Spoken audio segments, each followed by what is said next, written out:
Olá, sejam bem-vindos a mais uma análise aqui do meu canal.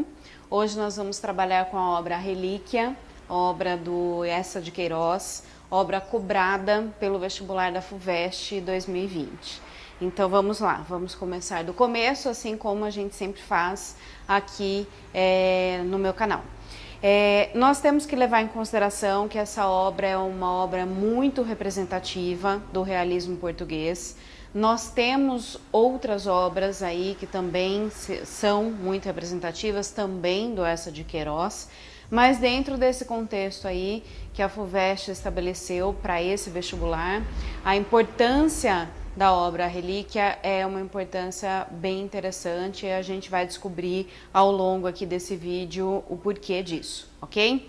Então, as características típicas do realismo a gente vai lembrar também e as características que sejam típicas do próprio Eça de Queiroz. Então, primeiro, a proposta do movimento literário realismo é a proposta de que a gente possa explorar realmente quais são as relações sociais estabelecidas na sociedade na época, já que é o realismo português, claro que são as relações estabelecidas na sociedade portuguesa. E aí a gente vai ter como cenário Lisboa, a cidade de Lisboa, porque vai ser justamente esse contexto mais amplo em que a gente vai poder explorar aí de diversas maneiras como essas relações sociais são estabelecidas. Então, quais relações? Por exemplo, a relação do próprio ser humano consigo mesmo, a relação desse ser humano com as demais pessoas que integram a sociedade, o cenário em que ele está inserido, a relação desse ser humano com as suas questões particulares, como por exemplo a sua afetividade, a sua sexualidade, a sua religiosidade também, esse conjunto de valores que por nós é simplificado de maneira a chamar isso como caráter de uma pessoa. Então é isso que a gente vai ver sendo explorado aí pelas obras no geral do realismo e não vai ser diferente nessa obra A Relíquia, certo?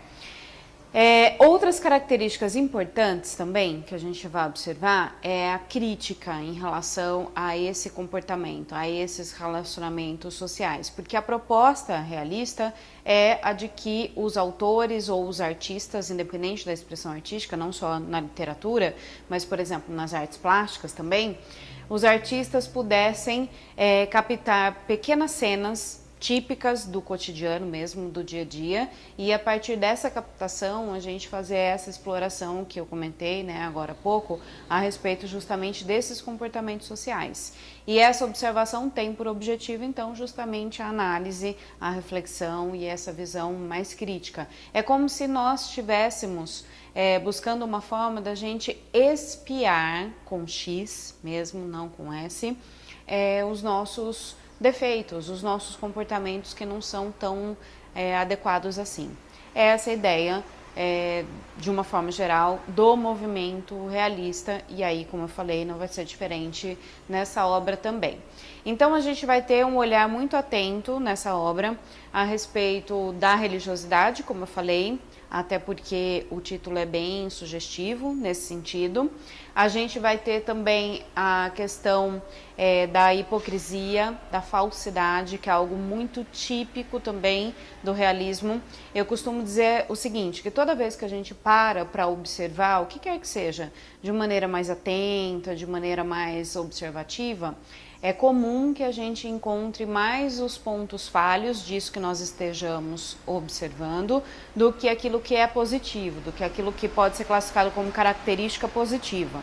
E no realismo foi justamente essa visão que foi proposta, né? Porque quanto mais a gente se debruçava a observar as relações sociais, mais a gente observava que realmente existem muitos pontos a serem corrigidos, a serem de fato comportamentos a serem abandonados. Então é isso que a gente vai perceber aí. E essa questão da hipocrisia, da falsidade, aqui no Brasil, Machado de Assis explora muito isso a partir daquela questão das máscaras sociais, que a gente tem que utilizar justamente para poder atender às relações das conveniências sociais. E em Portugal, embora o Eça de Queiroz explore muito essa vertente também, a gente não vai ter esse viés tão aprofundado de maneira psicológica. Mas ainda assim a gente vai observar, especialmente nessa obra, essa questão da falsidade, do quanto as pessoas simulam um comportamento, seja ele qual for, justamente para que os seus interesses sejam atendidos. Então, a questão do interesse, ela é muito discutida, e principalmente no sentido de que as pessoas desconhecem a realidade alheia, justamente para o atendimento dos seus próprios interesses. É uma visão extremamente individualista, extremamente egoísta dentro da sociedade, e é isso que a gente vai observar nessa obra também, certo? Outra questão é o fato da gente ter também, ainda relacionada à religiosidade, a questão da religião ser muito colocada naquele patamar do fanatismo. Isso também vai ser bastante explorado pelo Eça de Queiroz nessa obra. Então, as características gerais, assim, de maneira bem sintetizada, claro, são essas. E aí, ao longo da narrativa, a gente vai encontrando aí como que essas características se apresentaram ao longo da obra, tá? A pergunta que sempre me fazem é: seria interessante eu ler a obra na íntegra? Claro que é. O meu conselho é sempre de que, lógico, caso você tenha tido tempo ou tenha tempo disponível agora, o ideal seria que você lesse de fato. Mas tem uma característica literária aí, atribuída ao Eça de Queiroz, que acaba dificultando um pouco essa questão da leitura mais rápida, mais dinâmica, que é o fato dele ser extremamente descritivo. Quem já leu qualquer outra obra do Eça de Queiroz sabe do que eu estou falando, e nessa obra especialmente a gente vai observar essa característica também. Tanto é assim que a obra é dividida em apenas 5 capítulos.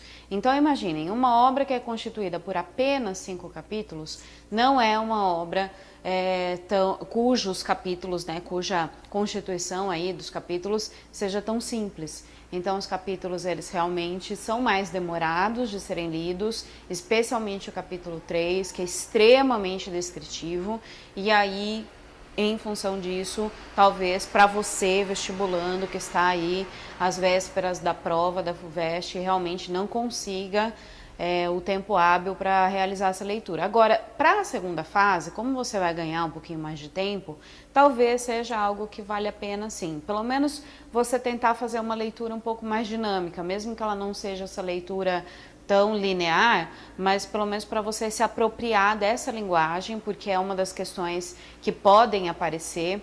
Quais são as características que são típicas aí do Eça de Queiroz e típicas também do realismo?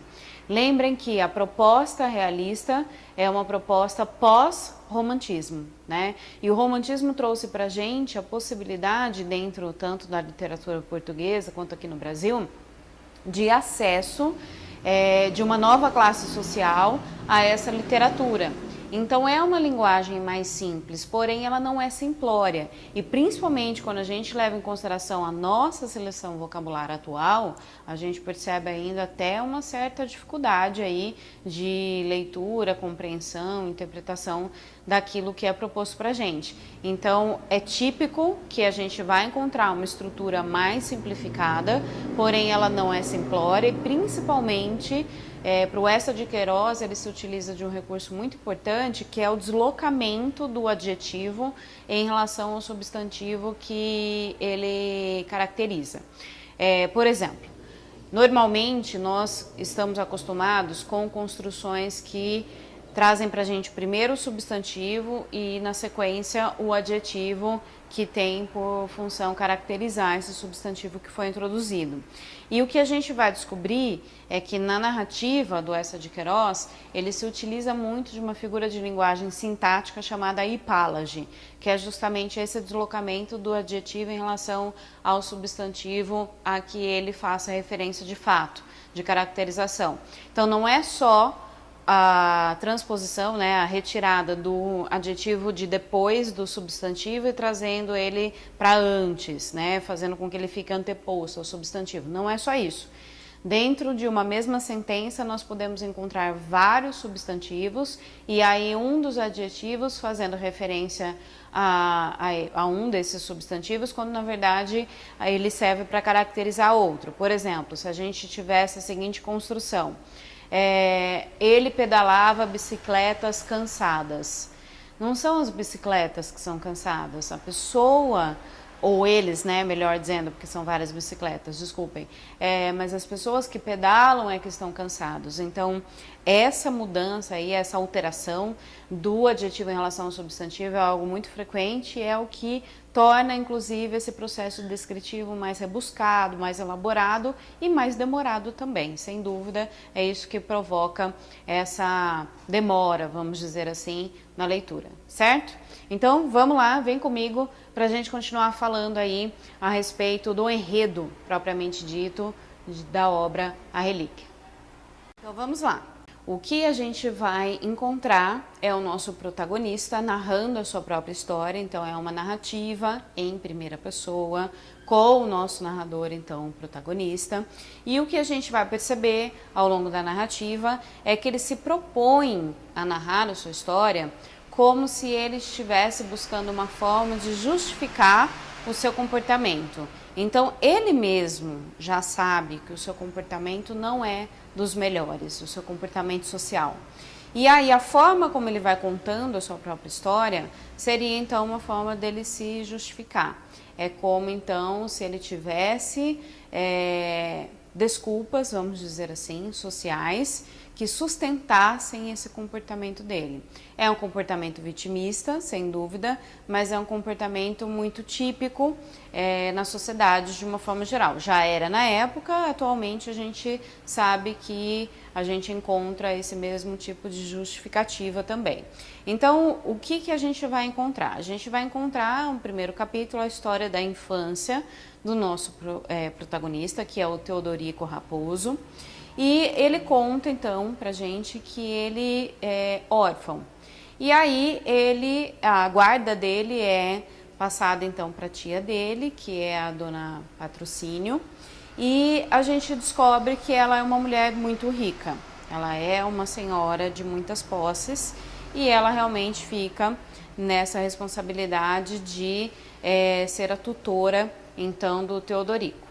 Por ela ser extremamente religiosa, ela, num primeiro momento, já sabe qual vai ser, mais ou menos, né, o encaminhamento aí da educação que ela vai empregar em relação ao Teodorico. E, desde a chegada dele na casa da tia dele, ele já deixa muito clara qual é a intenção dele. A intenção é justamente, sabendo que ela é uma senhora muito rica, que ele seja o único herdeiro dessa fortuna toda dela. Vejam, é uma criança que está sob a tutela de uma tia, essa tia tem muito dinheiro, ele vislumbra lá a possibilidade de ser o herdeiro universal, ainda criança, e desde criança ele já começa a costurar esse plano dele. Essa costura se dá especialmente pelo fato de que ele entende que ele não pode contrariar a tia dele. Então ele diz sim para absolutamente tudo que ela possa dizer, mesmo que esse sim seja justamente contrário à natureza dele e às vontades dele, que é exatamente o que a gente vai perceber durante toda a narrativa, que é aquela história da máscara social. Então, assim, você encontra alguém na rua, é alguém com quem você não tem a menor possibilidade de relacionamento, de amizade, de afetividade, nada, mas você já prevê uma possibilidade de que você tenha algum ganho com esse tipo de relação. Então, você vai, abraça a pessoa, sorri, você diz que sentiu a falta dela, que você estava pensando nela minutos antes, sei lá, aquelas coisas, né, que a gente normalmente diz.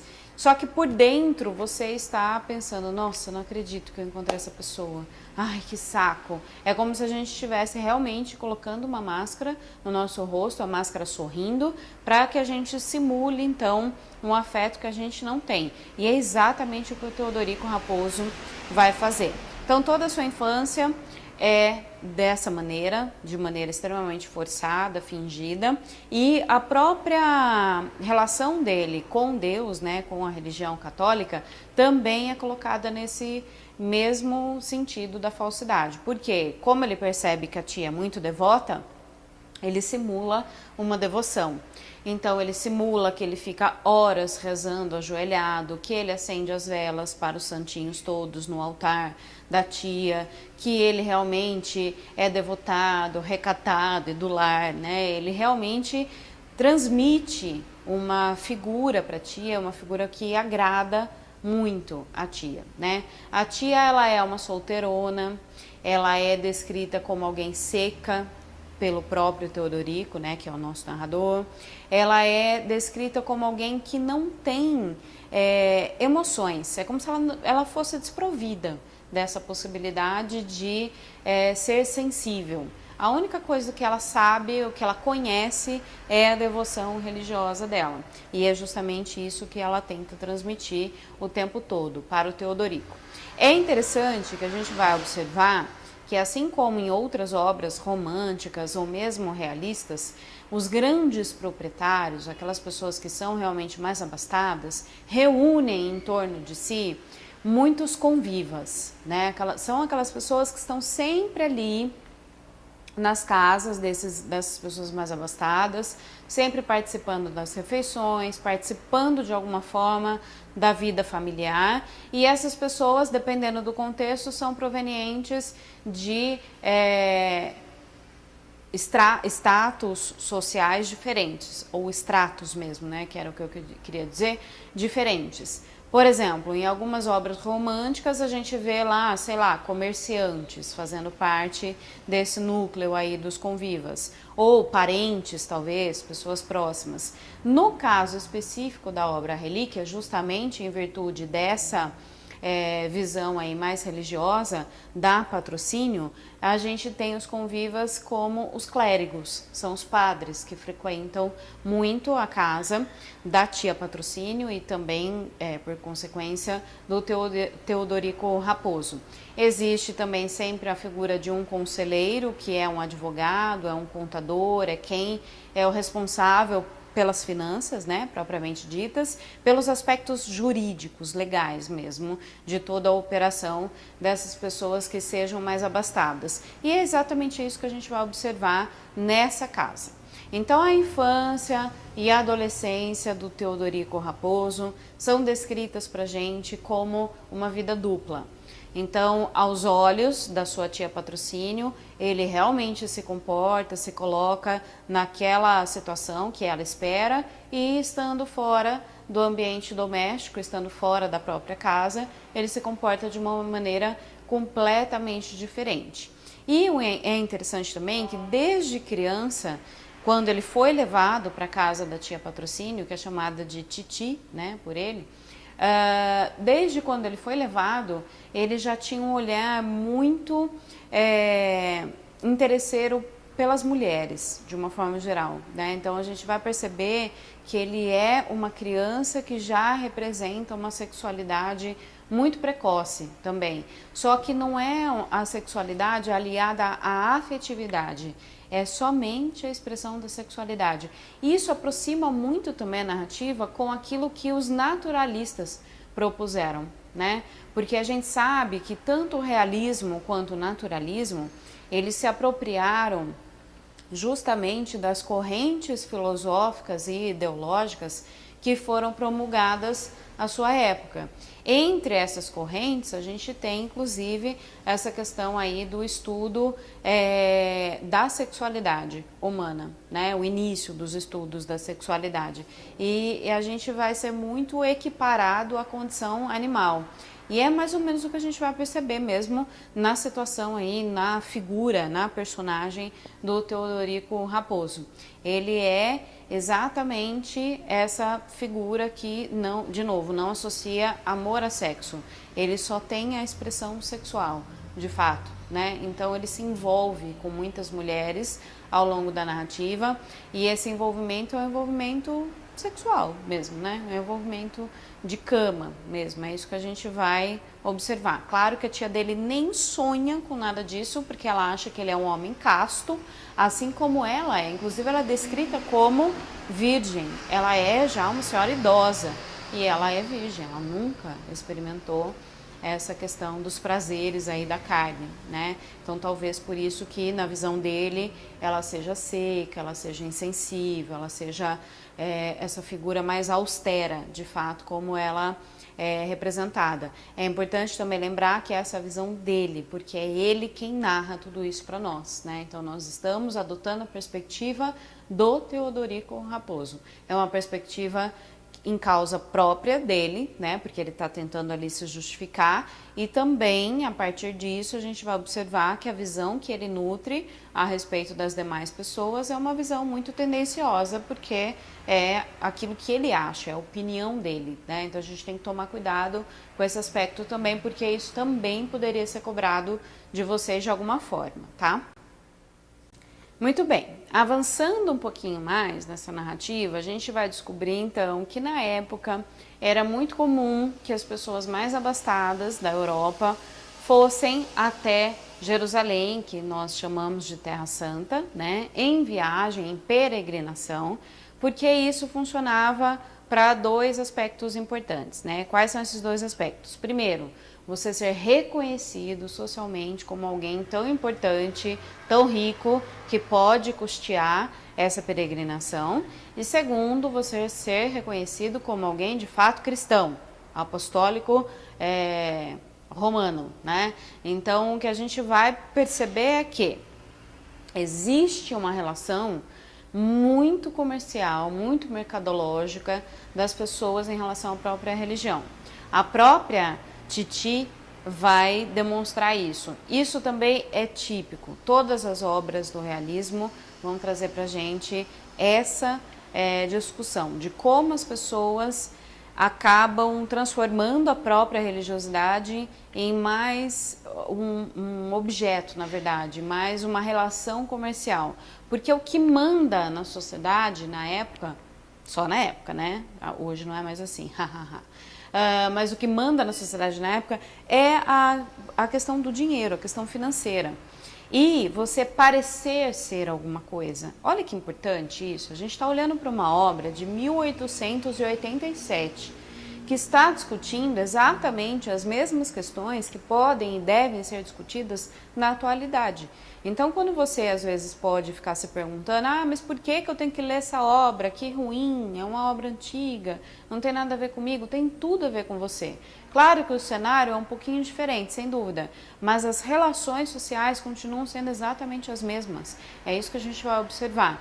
Então, essa discussão de uma relação mercadológica com a sua própria religiosidade é algo muito importante, algo que está na moda, inclusive, né? Então, voltando para o que era típico da época, as pessoas mais abastadas faziam essa viagem, essa peregrinação. Só que, claro, se hoje uma viagem até a Terra Santa é cara e não é uma viagem tão simples de ser feita, imaginem na época, em 1887, né? Então, o que a gente tem é, num primeiro momento, a Titi percebendo a impossibilidade de ela mesma realizar essa viagem, porque ela não está muito bem de saúde, ela já está se sentindo um pouco mais fraca. E eis que ela tem um estalo, ela pensa assim, peraí, eu posso mandar o meu sobrinho no meu lugar, né? Ele pode fazer essa peregrinação por mim. É isso que a gente vai descobrir, que é muito típico, então, que eu comentei agora há pouco, nas obras realistas todas. O fato de você ter sempre uma alienação religiosa. É como se você tivesse sempre, então, como pagar por quem, por exemplo, pudesse pagar a sua promessa. A gente escuta falar sobre isso até hoje, né? Infelizmente. Outras obras realistas já exploraram essa temática. O próprio Machado de Assis. Eu não tenho como pagar eu mesmo a promessa, ou então eu não tenho como parecer ser essa pessoa religiosa, então eu mando alguém no meu lugar, como se estivesse fazendo uma barganha com Deus, uma troca com Deus, né? E é exatamente o que ela faz essa proposta. Claro que o desejo inicial do Teodorico não era fazer essa viagem, ele queria ir para Paris e não para a Terra Santa, porque Paris era realmente a cidade de luz, lembram disso? É onde a gente tem o fervilhamento das novas ideias, dos novos comportamentos, das novas possibilidades, e no ideário dele, mulheres, né, faces e toda aquela questão da sexualidade dele vindo à tona. E quando a tia dele propõe a viagem para a Terra Santa, para Jerusalém, num primeiro momento ele fala assim, nossa, não, né, nada a ver, não era o que eu queria, de jeito nenhum. Só que aí ele vai sendo convencido aos poucos de que na verdade é uma boa, porque ele vai estar longe dos olhos da tia. Então, ele pode ir qualquer coisa, né? E é exatamente o que vai acontecer. Durante essa viagem, durante essa peregrinação, ele realmente assume a identidade dele. Coisa que lá em Lisboa, ele tinha que ficar o tempo todo nessa dualidade danada, né? De ficar entre aquilo que ele é de fato, na sua essência, e aquilo que a tia espera que ele seja. Então era uma vida dupla muito complicada dele administrar, que muitas vezes, inclusive, quase que veio à tona, principalmente pelos seus relacionamentos amorosos. Então ele estava sempre se esgueirando, sempre procurando uma brecha, sempre buscando uma forma de fugir ao controle da tia, até porque eles são muito conhecidos, as pessoas poderiam ver, poderiam comentar. E o fato também da tia ser descrita como alguém que pega muito no pé dele, que fiscaliza mesmo a vida dele. Tanto é assim que, claro, as cocotes usam perfumes que são, inclusive, de alta fixação, e aí ele voltava com o cheiro das mulheres para casa, e ele andava com incensos nos bolsos, justamente para poder disfarçar, né, tudo isso. Porque quando ele chegasse e a tia fosse lá cheirar as roupas dele, ou mesmo ficar mais próxima dele, ela sentiria o cheiro da igreja, das igrejas, porque toda vez que ele saía, ele falava que ele ia justamente para as igrejas, porque eram várias, né? Então, por isso que ele ficava ali como uma peregrinação na cidade de Lisboa. Mal sabia a tia que ele não ia para a igreja coisa nenhuma, né? Ele ia justamente satisfazer os seus desejos lá, os seus anseios. Então, o que a gente vai perceber é que essa vida dupla dava muito trabalho mesmo para ele. E aí, quando ele vislumbrou a possibilidade, então, de durante toda a viagem não precisar ficar nessa jornada dupla, aí ele começou a se animar, né? Porque ele pensou, nossa, vai ser um bom tempo que eu vou realmente poder ficar de acordo com aquilo que eu acho que é, né? Que tem que ser a minha vida. E de fato, logo no início da viagem, a gente já tem o Teodorico Raposo assumindo a sua identidade de raposão mesmo, né? Daquele homem que não deve nada para ninguém, que é livre, que pode se relacionar com as mulheres que forem, né? E é interessante porque há uma descrição assim minuciosa das mulheres pelas quais ele se encanta durante todo o caminho, e é uma diversidade, inclusive, de nacionalidades de mulheres, porque eles passam pelo Oriente, aliás, passam pelo Oriente não, Jerusalém é no Oriente Médio, mas durante todo esse trajeto eles passam por locais diferentes, e aí nessas localidades eles encontram mulheres diferentes, e há toda uma descrição muito detalhada de como são essas mulheres fisicamente e como elas enlouquecem o Teodorico, né? Ele fala, ele chega a ficar, a gente consegue perceber isso na narrativa, que ele chega a ficar inebriado só pela ideia das mulheres. Quem dirá de estar junto com elas, de sentir os seus perfumes, de estar com seus cabelos em suas mãos, de estar tocando a pele delas e tudo mais, né? Não vou ficar aqui descrevendo muita coisa. Mas, enfim, a gente consegue perceber que ele fica mesmo enlouquecido. Ele é loucão, né? A gente consegue perceber isso pela sua própria narrativa.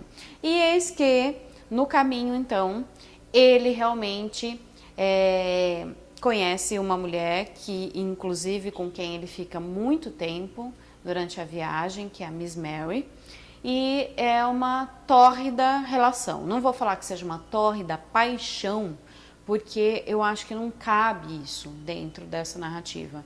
É uma tórrida relação sexual. Eles ficam ali dias e dias naquela coisa de ficarem mesmo juntos, né? E aí eis que chega um momento que ele é lembrado que na verdade ele precisa ir lá para a Terra Santa. Por que ele precisa se a tia dele não está com ele? Primeiro, porque ele prometeu para ela que faria uma descrição muito detalhada ao longo da viagem, através de cartas, de tudo aquilo que ele estivesse vendo. Isso é importante, né? Justamente porque, imaginem, ou melhor dizendo, lembrem-se de que ele foi no lugar dela. Então, ela precisaria ter essa experiência de que como se fosse ela que tivesse feito a viagem, né? Então, ele realmente precisaria ir aos locais para poder escrever. E segundo, que ele fez uma promessa de levar para ela uma relíquia. Na verdade, não é muito bem uma promessa, né? É uma cobrança que a Titi faz na hora do embarque dele, na despedida dele em rumo à viagem, que é justamente o fato de que ele se lembre dela, porque ela foi responsável por toda a educação dele, ela é a tutora dele, ela que gastou muito dinheiro, ela que gastou tempo. Então, o mínimo que ele poderia fazer era justamente trazer uma relíquia da Terra de Jesus, da Terra Santa, para ela. Então, ele tem essa dupla missão, né, para cumprir. Tanto de fazer esse relato da viagem de maneira muito detalhada, quanto também de trazer essa questão da relíquia. Então, num determinado momento, ele se lembra que ele tem que seguir viagem e ele deixa a Miss Mary para trás, né? Só que, já se antecipando a despedida deles, a Miss Mary, então, tira a sua camisola, faz um embrulhinho dessa camisola, faz um bilhete bem carinhoso pro Teodorico, para que ele se lembre dela durante toda a viagem e depois quando ele retornar para Portugal também. E aí, essa é a relíquia do próprio Teodorico. Ele viaja agarrado nesse pacote, porque pelo pacote ele pode sentir o perfume ainda da Miss Mary. Vejam a importância disso. De novo, aquilo que eu comentei, né, há pouco, a respeito do Teodorico ficar inebriado mesmo. Ele fica como sob o efeito de algum alucinógeno a partir dos perfumes femininos. E é exatamente isso que ocorre em relação à camisola, né? Durante essa viagem, ele se aproxima de um alemão chamado Topsius e ele representa dentro da narrativa a ciência, o conhecimento. Não vamos nos esquecer de novo do tema, né, do realismo. Aliás, melhor dizendo, da base do realismo. São as bases científicas mesmo da época. Então, a ciência, a metodologia científica é um discurso muito forte para a época. Só que é um discurso que é ridicularizado pelo Eça de Queiroz, porque embora o Topsius represente a ciência, essa ciência é uma ciência muito ainda incipiente. Tanto é assim que o Topsius tem por norma fazer medições dos locais por onde eles passam com guarda-chuva. Então, isso não seria uma metodologia científica, né? É justamente uma forma de ironizar e de ridicularizar esse pensamento cientificista da época, que é inclusive classificado como base para alguns movimentos literários, como o próprio realismo ou o naturalismo também. E aí o que a gente vai perceber é que essa aproximação, então, de Teodorico de Topsius faz com que todas as dúvidas que o Teodorico pudesse ter durante a viagem sejam sanadas. Porque, embora ele tenha estudado direito lá em Portugal, ele praticamente não estudou nada, né? Porque a visão dele se restringe a duas coisas só na vida. A pretensão financeira dele de ser o herdeiro universal lá da tia, e aí por esse motivo ele precisa viver aquela vida dupla, bandida dele, e também o atendimento da sua prioridade sexual.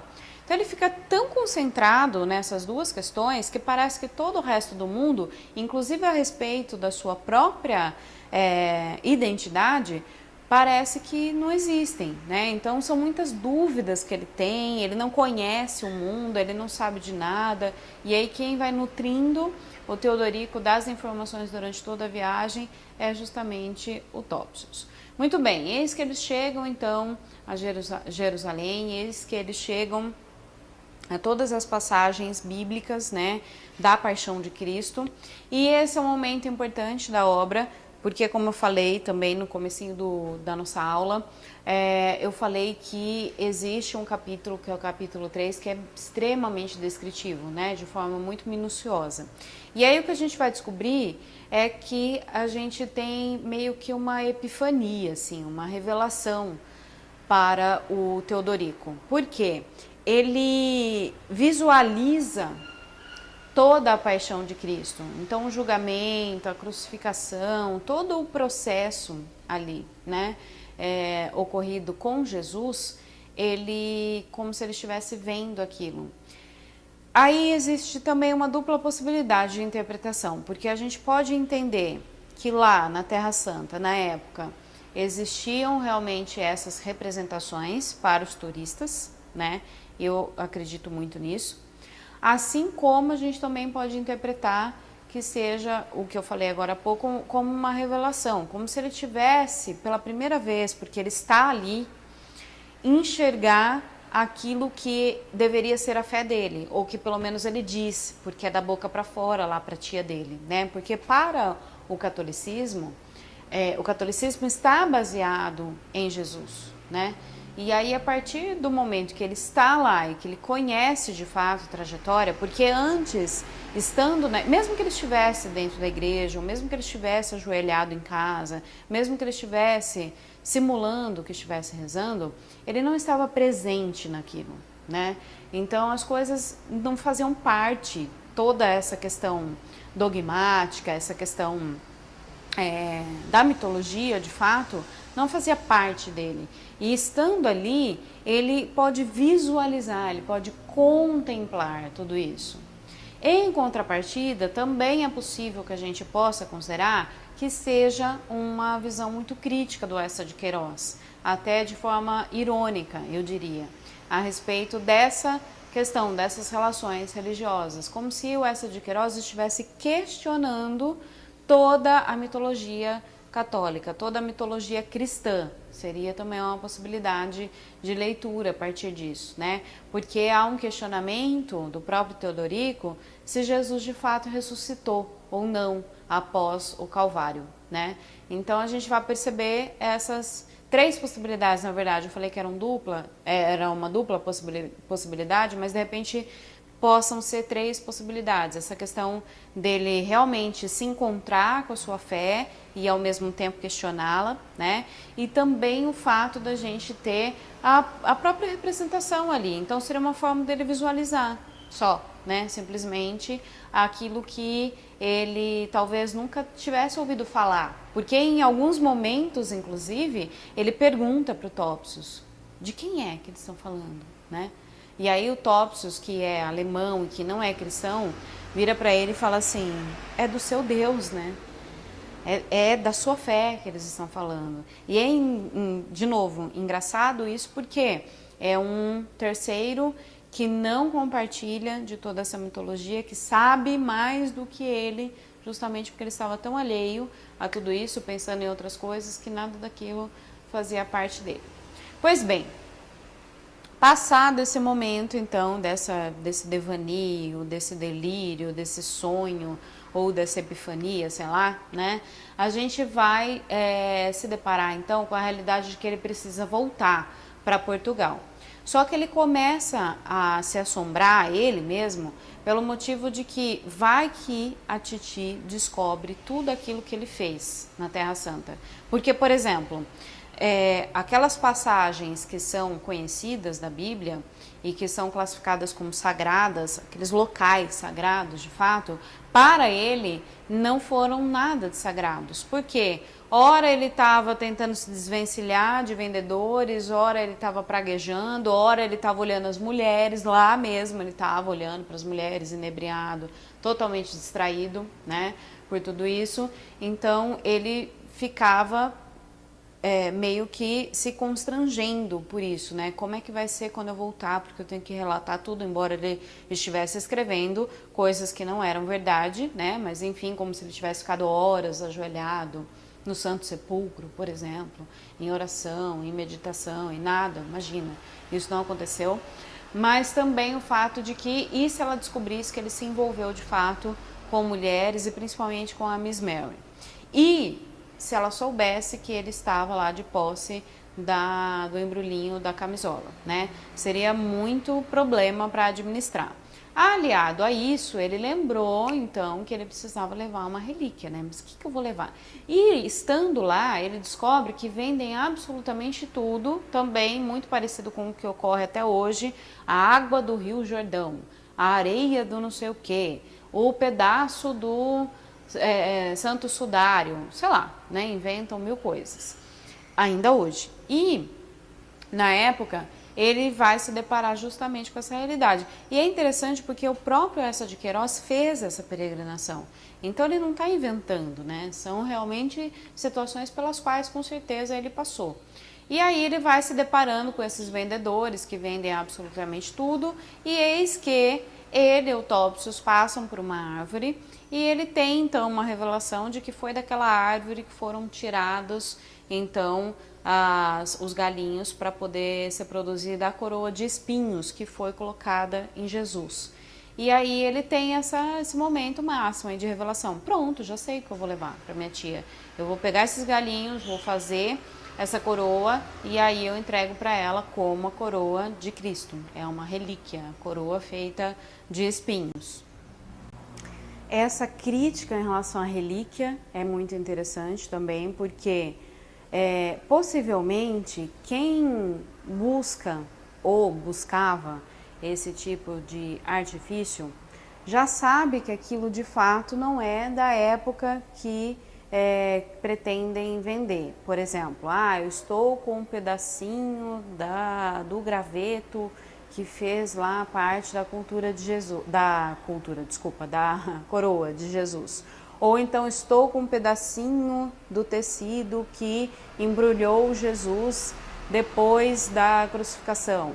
Ou estou com um pouquinho da água do Rio Jordão.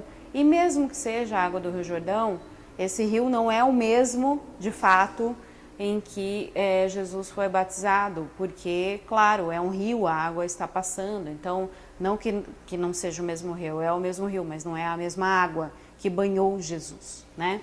Então, quem compra, né, quem adquire esse tipo de artefato, eu acredito que já saiba que aquilo é uma enganação.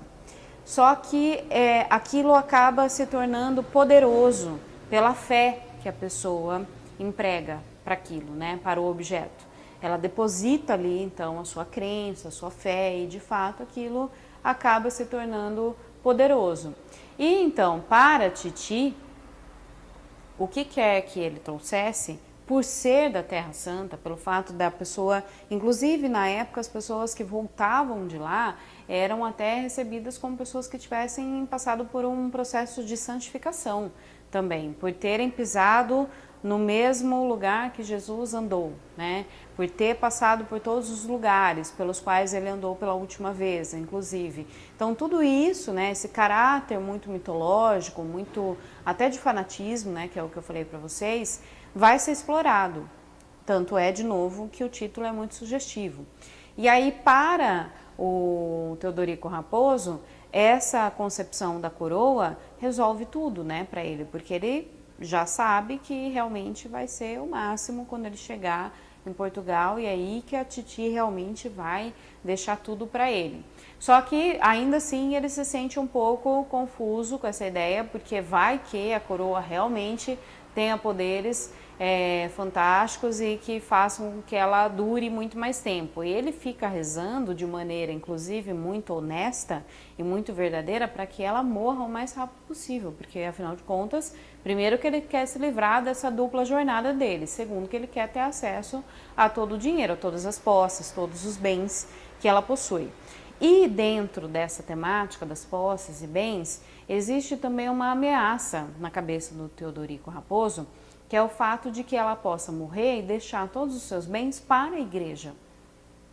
Então vejam, ele está em competição o tempo todo com a igreja em virtude da questão financeira. não só ideologicamente falando, porque ele não acredita em nada daquilo, mas também pelo fato de que aquilo pode representar a perda, então, da herança, né? Então, há um conflito ali, uma tensão, né, entre Teodorico Raposo e a Igreja Católica.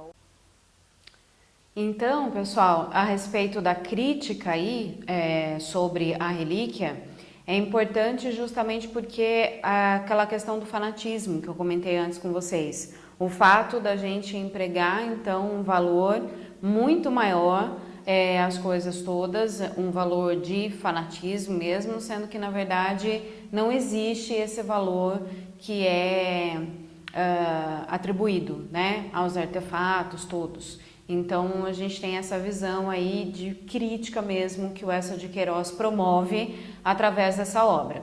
E aí o interessante é que para a tia Patrocínio, para Titi, a relíquia era justamente aquilo que poderia ter sido trazido lá da Terra Santa.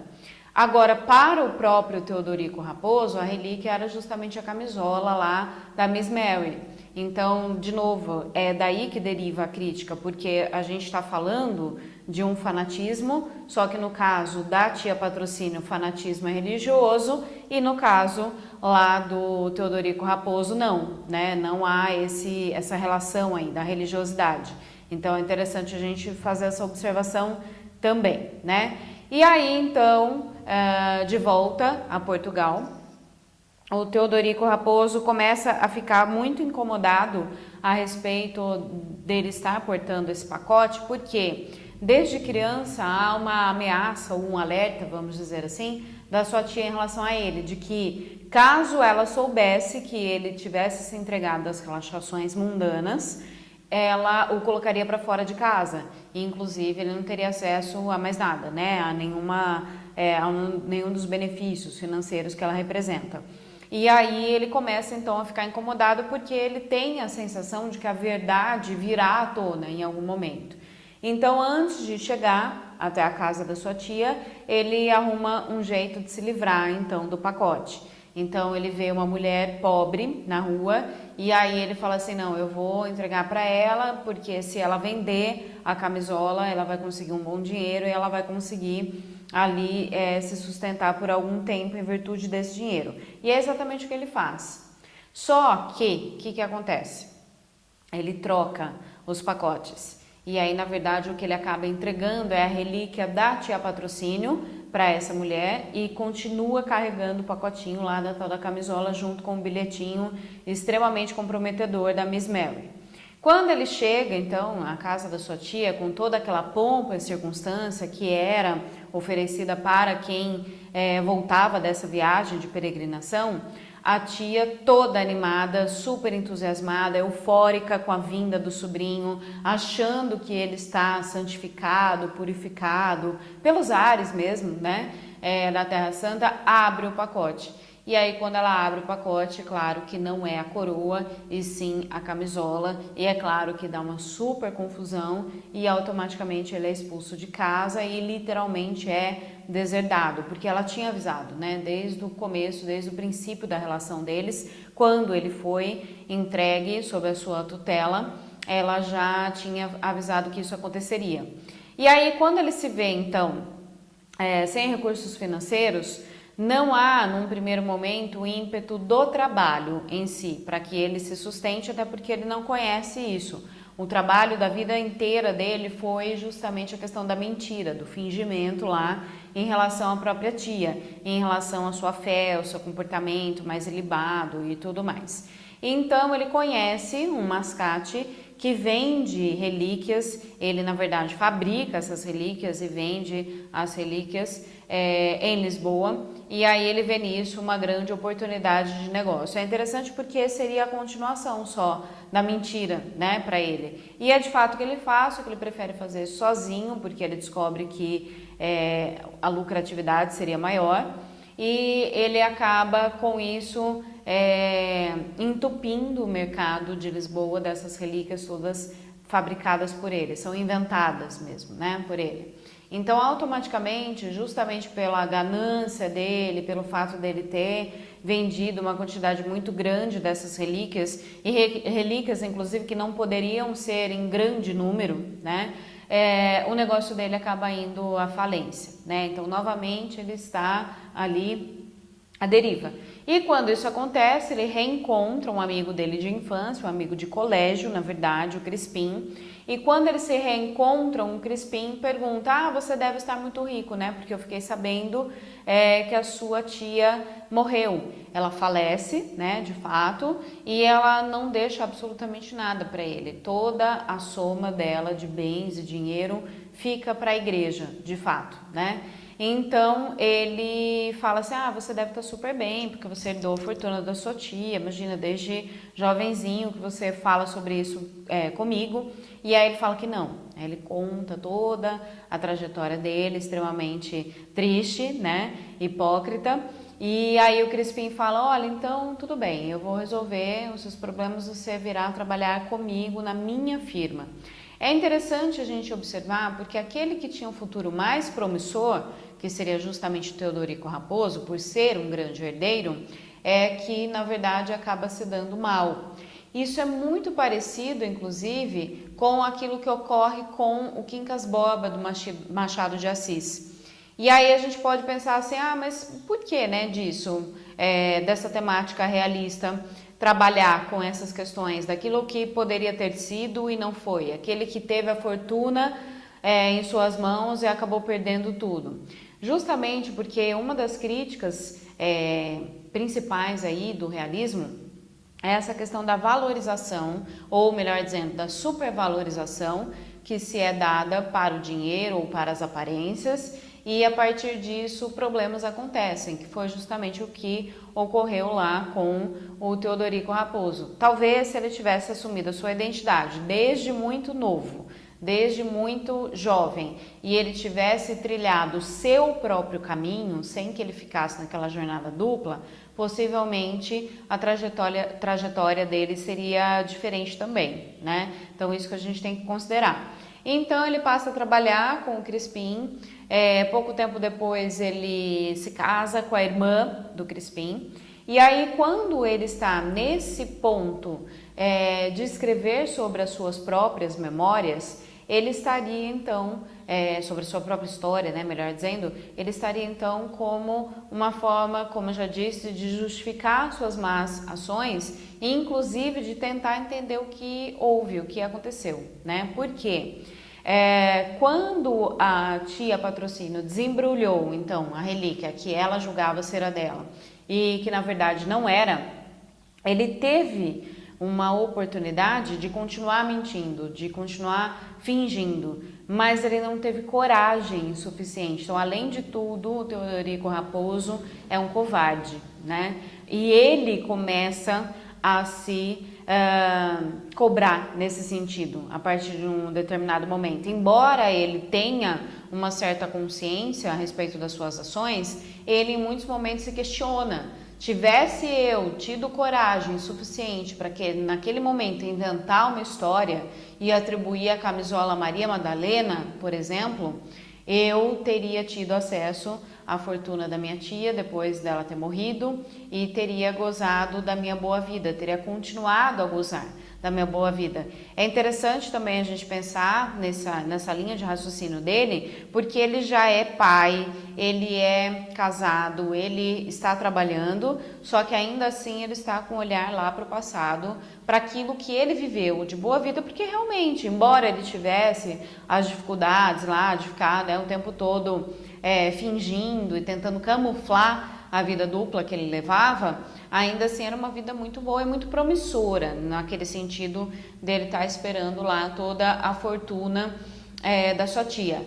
Em contrapartida, também há uma questão de ironia que o Eça de Queiroz traz para ele, porque quem detém todos os bens da sua tia Patrocínio é um padre, inclusive é um padre com o qual ele não simpatiza, né? Ele não vai com a cara dele. E é interessante também porque além dos bens materiais, ele também acaba se envolvendo com a primeira das amantes do Teodorico Raposo. Então era como se toda a igreja tivesse, a igreja aí sendo representada pelo padre, né, claro, mas toda a igreja tivesse roubado aquilo que lhe pertencia, né? E é aquele conflito eterno mesmo, da própria vida do Teodorico Raposo com as questões religiosas em si, com essa questão do fanatismo, com essa questão conflituosa da sua própria jornada, da sua própria história de vida, porque a gente tem todos os eventos da infância dele sendo marcados por eventos religiosos, por feriados religiosos. Isso a gente consegue observar também da ironia. Então é uma crítica extremamente direcionada, essa que o Eça de Queiroz faz em relação à Igreja Católica, né? E ao corpo clerical também, o fato das pessoas serem extremamente falsas, que é a tal da hipocrisia típica também do realismo.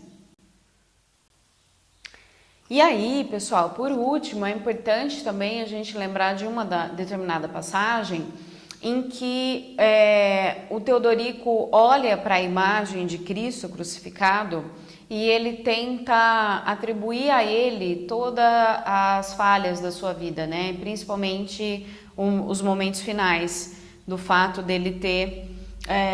dos momentos finais, não, desculpa, ele não morreu. Os momentos mais recentes disso que ele está narrando para nós. O fato dele não ter tido coragem, então, de inventar alguma história sobre a camisola para sua tia.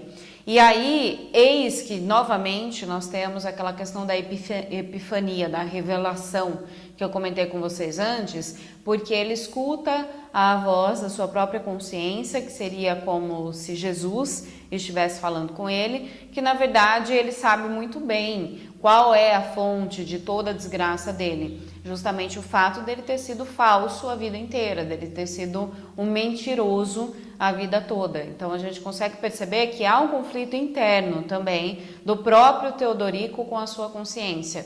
Porque, claro, ele recebeu uma educação e essa educação foi religiosa, sem dúvida. Então a base dessa educação está justamente no fato de que a gente não deve mentir, não deve enganar e tudo mais. E o que ele faz é justamente o contrário, né, durante toda a sua vida. E aí, a gente tem uma questão importante também para a gente pensar a respeito do próprio movimento literário do realismo, porque vocês possivelmente já tenham se perguntado como que eu faço para diferenciar uma obra romântica, um romance romântico de um romance realista. Uma das características está justamente nessa visão pessimista que o realismo proporciona para a gente. Então, o que a gente vai observar é que os finais das obras realistas são muito pessimistas. São bem diferentes, inclusive, dos finais dos romances românticos, em que tudo acaba relativamente bem, né? Existe uma visão otimista, existe uma visão de esperança, de alguma maneira. Agora, dentro das obras realistas, especialmente nas obras tanto do Eça de Queiroz quanto nas obras do Machado de Assis, o que a gente vê é uma desesperança completa, uma visão extremamente pessimista mesmo sobre o ser humano, de uma forma geral. E não vai ser diferente nessa obra, porque a gente vai perceber que mesmo Teodorico Raposo tendo passado por tudo que ele passou na vida dele, principalmente o fato dele ter tido que trabalhar, dele ter perdido a possibilidade de ser o herdeiro universal da tia, ter perdido aquela história da vida boa, porque afinal de contas ele estava casado. Então, tudo isso, o fato dele ter tentado vender as relíquias e ter se dado mal nesse empenho aí, nesse empreendimento dele, nada disso fez com que ele realmente fosse mudado internamente, que ele conseguisse evoluir de alguma maneira. Tanto é assim que ele fica se questionando por que ele não mentiu, por que ele não teve coragem.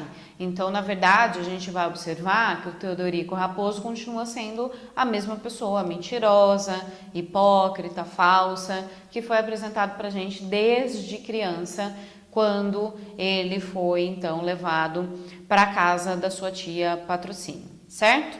Então, a ideia, de novo, a proposta do realismo é discutir de maneira extremamente crítica e reflexiva todo o nosso comportamento social, todos os nossos relacionamentos sociais, sejam eles interpessoais, sejam eles com as instituições, como é o caso da igreja, como é o caso do trabalho, né? A gente vai observar isso com frequência aí nas obras todas, certo?